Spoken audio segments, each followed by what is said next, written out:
No clear plan, no clear price tag. Canada's environmental watchdog said that, slamming the federal government's environmental strategy today in a stinging report to Parliament. Scott Vaughan delivered a blow to the government, already fending off accusations that it's gutting environmental protection. Let me just show you the highlights of the Environment Commissioner's report on our hot sheet. The report says Canada's 2020 climate change targets will not be met.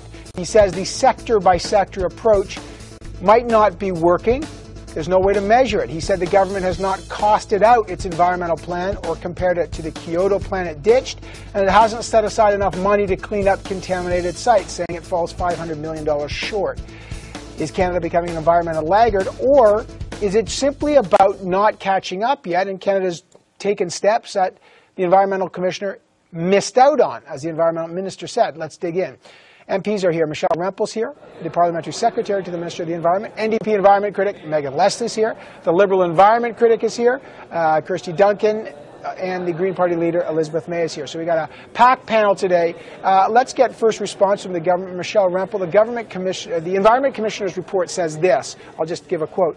Given that an additional 178 million tons in reductions are needed to meet the 2020 target, it is unlikely that enough time is left to develop and establish regulations that together will contribute sufficient greenhouse gas emissions reductions to meet the government's 2020 target. Why isn't the government meeting its own commitments on climate change? Well, first of all, Evan, in the most recent greenhouse gas inventory that was announced last month, we're actually seeing a virtual stoppage, a virtual slowdown of growth in greenhouse gas emissions in this country while our economy is growing. The Commissioner's report was not based on this set of data. It was based on 2 years prior data. So we're actually seeing a decoupling of greenhouse gas emissions growth and the economy, which is a really positive thing. The next thing to note is that our sector-by-sector regulatory approach, we have regulations that are still forthcoming to be put in force. Those are also not taken into estimation in the Commissioner's report. So we're really excited about seeing these things come on stream. On that, he's saying we have no details, so it's hard to measure that, it's hard to cost that. And he said, you know, when you compare it to the sort of 8 million tons of reduction, the 178 million tons, even with the sector-by-sector approach, it just won't be able to meet it. So I'll just ask you straight out, will the government be able to meet its own targets by 2020? Well, absolutely. The approach that we're taking with developing these regulations is designed to meet that. Again, the report that was issued today does not take these new regulations into effect. And when we were talking about costing, it's very premature to assign costs to regulations that aren't enforced yet, that haven't been announced. We're not looking for a one-size-fits-all approach like the one that we were seeing under the Kyoto Protocol that didn't have an implementation plan associated with it. We're trying to work with each individual sector to come up with a plan that has measurable targets, measurable action, and also ensures that we're not penalizing customers, that we're not penalizing the economy. As we saw in the last greenhouse gas emission report that came out last month, we believe that this approach is working. Okay, so he says, Elizabeth May, the Commissioner says it's unlikely enough time is left to develop and establish regulations that together will be sufficient to meet the targets. Michelle Rempel said there is time. What do you think? Oh, there's no time. I mean, what we're looking at is Stephen Harper's approach, which was to, in 2006, repudiate the Kyoto Protocol, make up weaker targets. In 2010, he gave up on those weaker targets and made up new weaker targets. And he hasn't put in place a plan. So now we have the Environmental Commissioner who reports within the Office of the Auditor General. This is not something you can spin. This is how it is. There's no plan. And if you take a sector-by-sector regulatory approach, and it takes years to develop those regulations, we have till 2020 to see substantial reductions, and even those reductions, I said, are weaker than previous ones. There's no plan in place. And when you look for a plan, where is it? It's Bill C-38, the Comprehensive Economic Jobs and Development Strategy we keep hearing about all week, which is the budget bill, doesn't mention climate. So if you're serious about something, it's in your Comprehensive Economic Plan, your Bill C-38 omnibus bill. No sign of climate there. And then you have the Environment Commissioner saying there's no plan. You can't find one. But it's very clear there's no commitment. Megan Leslie, the government says the Commissioner's findings are frankly out of date. He didn't consider the latest data. And if he did, he would paint a different picture. What's your view on the report today and the government's response? Yeah, the Conservatives went pretty hard after the Commissioner's finding at committee today, saying exactly that. I'd say, well, Since the date that he's actually using the data from, since that time, the Conservatives have gotten rid of the Eco-Energy Home Retrofit Program. They've axed the Eco-Energy Renewables Program. We also have seen a complete derailment of their big savior, carbon capture and storage, where a lot of the major players like TransAlta are walking away from the table. I would venture so far as to say that if the Conservatives actually had a report using data from today, it would be worse. The only reason we've seen any stabilization in emissions is A, the provinces are stepping up to the plate, and B, we've been in a recession. So I really don't buy this idea that the numbers are so out of date. The Conservatives aren't doing anything. Let me just get Kirsty Duncan on this. What do you make of the inability to meet targets? Is it that the report's out of date and that, in fact, when the full sector-by-sector plan is revealed, in fact, they will be able to hit the 2020 target? Despite the spin that we've heard from the parliamentary secretary, today is a very sad day. It's a sad day because the government has yet again abdicated responsibility nationally and internationally. The government was to reduce its emissions by 17% below 2005 levels by 2020. We've known for a long time that the government couldn't get there. In fact, they reduced their targets by an astonishing 90%.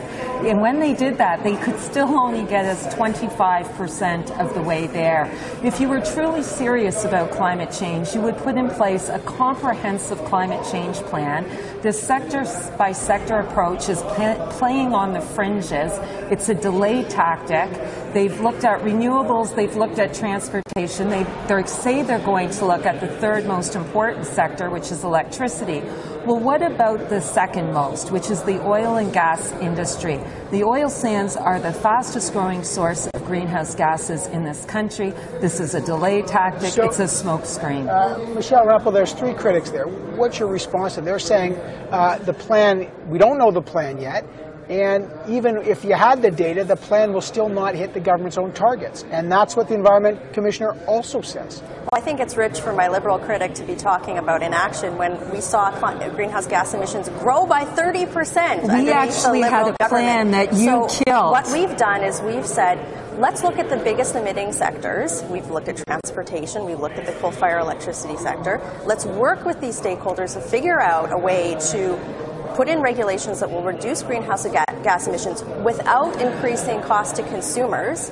We talk about costs, yet my opposition colleagues very often fail to recognize that there is a cost to consumers. There's a cost and to there's a cost to Canadians of doing nothing. Right. $21 to $43 billion by 2050 annually. It's seeing a decoupling of the growth of greenhouse gas emissions in this country and the continued growth of our economy. Okay. It's a good thing. We're on the right track. Real quick, I'm going to start with Michelle Rempel. I'll get the view from the other parties here. The report also says it will cost $7.7 billion to clean up contaminated sites across Canada. Only a fraction of the budget has been set aside to do that, and there might be $500 million short to do that. This could really affect generations. Will the government allocate more money, more funds to clean up contaminated sites? Well, first of all, the good news that's in the report is that we're halfway through a plan to clean up these sites, and almost 42% of the sites have been cleaned up. So the Commissioner does note that significant progress has been made. We've also made progress in putting together a formal assessment process to prioritize those ones that have the most impact on human health. We're addressing those first, and that's where the funding is being allocated to. We're prioritizing the most impactful sites, and we're seeing the cleanup of those. The other thing is, with regard to some of the funding shortfall terminology that's in the report, there is formal Treasury Board policy which states that if there is a shortfall, that the associated department or the associated operator responsible for getting those done has to come up with that cost, but within the context of an assessment process. Okay. We want to make sure that those ones that are most dangerous are cleaned up first, and that's what we're doing. All right. Let me get Elizabeth May on that. What's your view? Does the government need to allocate more money, or it's a long and complicated process to clean these things up? As they say, they've done 42%, and will continue. Well, and you'll remember, Evan, how involved I was in trying to get this money in place in the first place. In 2005, we got $3.5 billion to clean up federal contaminated sites, of which they'd identified 8,500. They've now identified 22,000.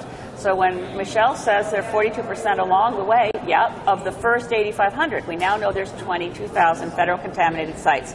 We needed more money when they announced $3.5 billion in 2005. We knew it wouldn't be enough. It clearly isn't enough. The Commissioner for Environment has identified a $500 million shortfall, but that's for the first identified 8,500. With 22,000 identified, we need to see money invested in the cleanup of federal contaminated sites, and that was another failing mark for the government today from the Auditor General.